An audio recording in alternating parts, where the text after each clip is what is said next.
Welcome to Penrose Learning, where we make understanding easy. You start by cutting power and removing the jar assembly so you can work safely. This prevents accidental spin. Then inspect the blade, gasket, and base coupling for wear or debris because small bits often jam the mechanism. Once done, lay out the tools, screwdrivers, a 5 mm hex, and a multimeter so you won't stop mid-repair. Make sure to note any stripped screws or cracked plastics. These dictate whether you replace parts or simply clean and relubricate moving surfaces. Next, remove the base screws and lift the housing. Do this slowly so wires don't tear, because reconnecting tiny leads is tedious.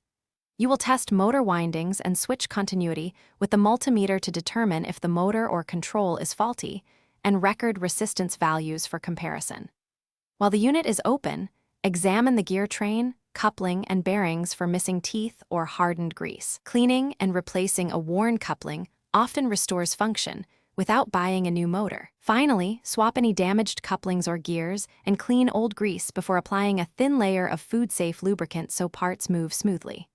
Reassemble the housing, making sure wires are routed as before and screws are snug but not over-torqued.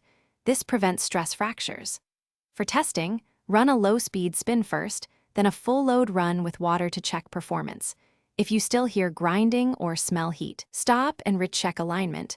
A misaligned coupling is the most common remaining fault.